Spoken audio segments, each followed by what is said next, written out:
Alô, boa noite. Estamos de volta na última curtinha do professor da semana, nessa sexta-feira, 9 de maio de 2025. Sejam todos bem-vindos.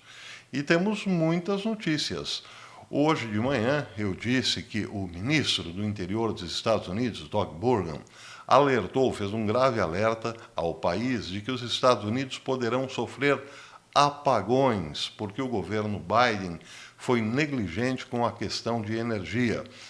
Colocou muitas dificuldades para a captação de energias, de carvão, por exemplo, de petróleo, e agora os Estados Unidos, que estão num outro tipo de guerra com a China, precisam muito de energia e pode ser que o sistema acabe colapsando por essa falta de investimento no setor. Ele estava se referindo à guerra que os Estados Unidos travam no âmbito da inteligência artificial com a China. Entre outras coisas, é preciso muita energia para competir com a China nessa área. Mas, estranhamente, o Daily Mail trouxe uma notícia hoje de que talvez, por falta de energias, o sistema de trem de uma das maiores cidades dos Estados Unidos, São Francisco, teve uma paralisação bastante preocupante. Vejam só, disse o Daily Mail que São Francisco foi paralisada hoje de manhã depois que o sistema de trens BART foi suspenso devido a uma falha na rede. O serviço BART foi fechado por volta das 5 horas da manhã, horário pacífico, deixando milhares de passageiros presos no caminho para o trabalho. Devido a um problema na rede de computadores, o serviço BART está suspenso em todo o sistema até novo aviso. Havia informado naquele momento o serviço BART num comunicado através do X. O BART, no entanto, voltou a operar às 9 horas e 24, às 9 da manhã e 24, horário do Pacífico. A porta-voz do sistema ferroviário, Alicia Trost, disse à NBC que o centro de controle não conseguiu ligar o sistema após o desligamento noturno. Então, isso aí pode ser que tenha já uma relação direta com o grave alerta que fez o ministro do Interior, Doug Burgum, nessa semana num podcast.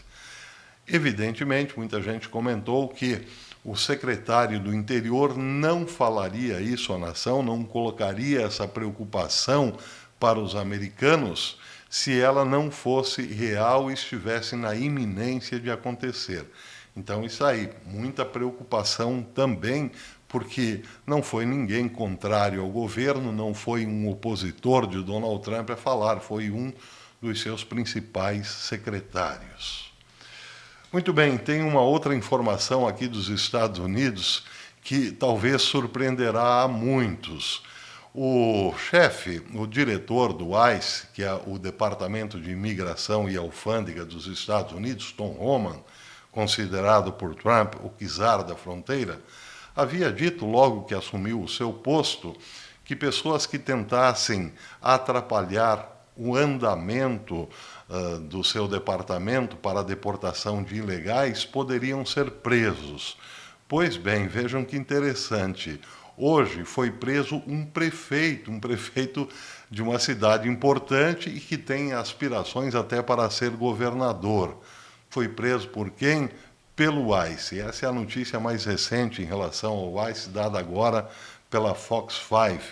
Diz o seguinte, em 2 tópicos: o prefeito de Newark, Ras Baraka, foi preso ao lado de fora do centro de detenção do ICE, confirmou um porta-voz. Não se sabe ainda explicar o porquê, mas a procuradora-geral interina dos Estados Unidos para o distrito de Nova Jersey, Alina Habba, também confirmou a prisão do prefeito. Um porta-voz da campanha de Ras Baraka para o governo, para governador, já que ele concorrerá ao governo, confirmou que o prefeito havia sido preso e detido pelo ICE.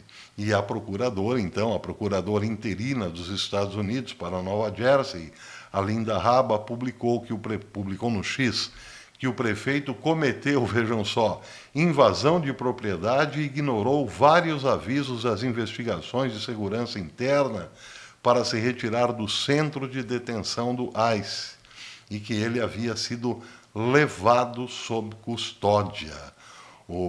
Aqui é uma foto do prefeito que protestou contra a abertura do Delaney Hall durante toda a semana. Delaney Hall é um centro de detenção do ICE que foi inaugurado em 1º de maio, de acordo com a empresa privada de prisões que opera o centro. Estava lá então o prefeito protestando e foi devidamente encaminhado então para o Chilindró. Pode surpreender muita gente, porque tem gente também dizendo o seguinte: Trump prometeu aí muita coisa e prisão até agora nada, né? Bom, já tem um prefeito aí que tem uma história para contar nesse sentido. Mas, de fato, outros observam que Tom Homan deve ser levado muito a sério, o czar da fronteira, porque ele não é de jogar conversa fora. Bem, agora uma notícia também do Daily Mail sobre a guerra entre Índia e Paquistão. Várias explosões foram ouvidas na cidade de Jammu, na Caxemira indiana, pelo 2º dia consecutivo. Isso aconteceu hoje. E projéteis foram vistos no céu noturno após um apagão. Autoridades disseram ao Hindustan Times que o incidente ocorreu em meio a bombardeios paquistaneses na cidade, em resposta ao ataque aéreo da Índia contra acampamentos do Paquistão.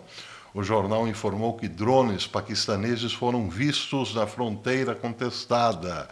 Vários distritos da Caxemira indiana, incluindo Jammu, Kathua, Samba, Undapur, Raijori, Posh, entre outros, estão atualmente passando por uma queda total de energia.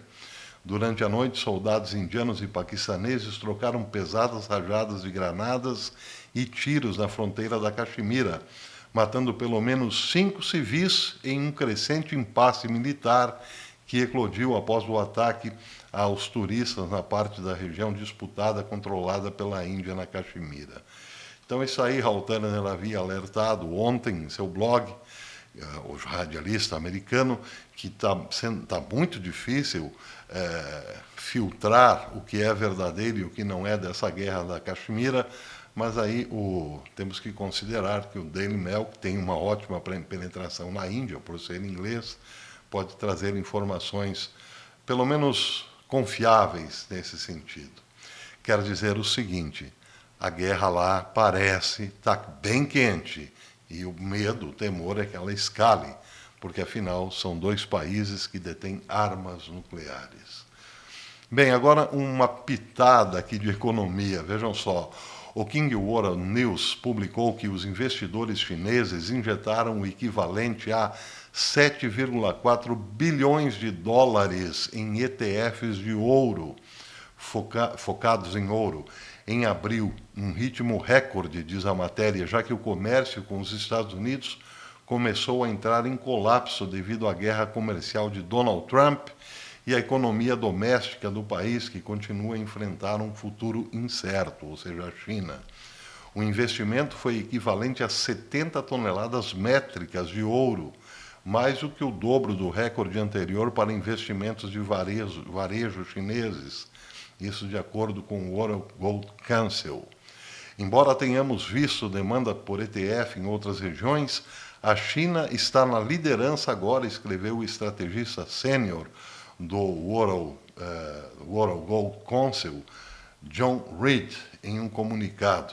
A China agora detém 6% das ações de ETFs de ouro no mundo, após começar esse ano com apenas 3%. E aí os analistas indicam, então, que o ouro pode chegar rapidamente a $4.000 a onça Troy. Para terminar, uma notícia sobre o Papa Leão XIV. Vejam só, isso foi publicado por Francesco Scorza, do Vaticano Media. Ele disse o seguinte, que um dia após a eleição do sucessor de Francisco, os cardeais que participaram do conclave para nomear Robert Prevost revelaram detalhes sobre como ocorreu a votação. Hoje, sexta-feira, o cardeal e arcebispo de Argel, Jean Paul Vesco, afirmou que a decisão de eleger Prevost, que adotou o nome de Leão XIV, foi tomada por unanimidade. Vejam só, algo realmente raríssimo de acontecer. E temos então que considerar que o arcebispo de Argel, cardeal Jean-Paul Vesco, não estaria mentindo, não estaria cometendo esse pecado. Ele disse: ele, o Papa Leão XIV, tem todo o colégio cardinalício o apoiando.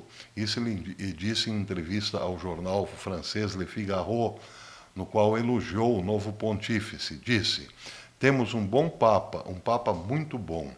Em sua opinião, a decisão foi tomada rapidamente porque o Espírito Santo estava agindo.